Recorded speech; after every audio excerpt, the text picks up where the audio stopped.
Thank you. There's a question on agriculture. Uh-huh. Professor Nimrod, Mm. he says, what is the one thing that you would like to change to advance agro industry across Africa?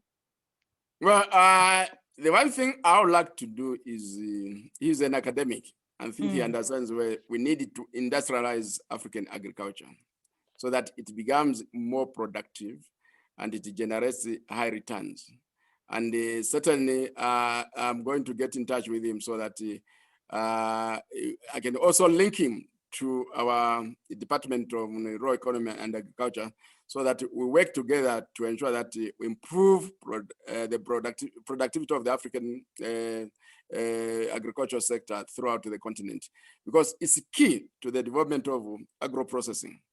And when we go into agro-processing, then we reduce the possibilities of hunger across the continent.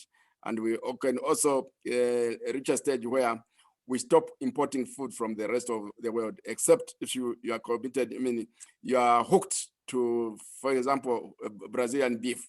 And so let me just have Brazilian beef instead of African beef today. But the dependence right now is that because there are no ready supplies within Africa. So let us develop the African agriculture sector so that we supply the market with the agro-processed goods. Thank you. yes, this is what happens on the Trade with Africa Business Summit platform. Professor Nimrod, you just got yourself the continent, to embrace the work that you do. So I'll make that happen. I'll make that introduction. Thank Fantastic. you.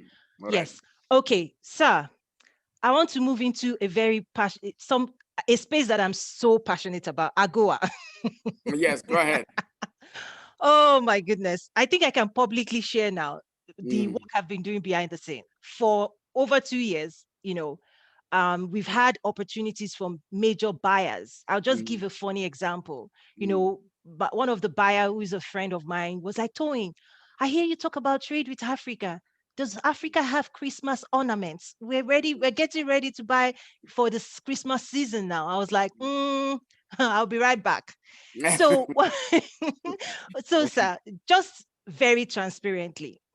transparently, capacity. One Yes. thing that we've had to do, we've started training, started coaching, because personally, the work I used to do was, the infrastructure of global sourcing.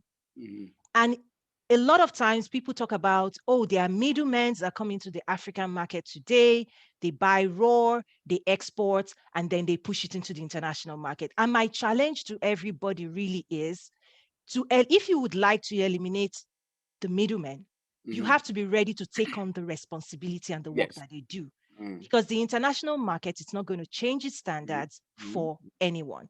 Mm. So that's part of the key part of the work that I do, because I Mm. believe if we buy more from Africa, we can Mm. sell more to Africa. It's the Yes. will.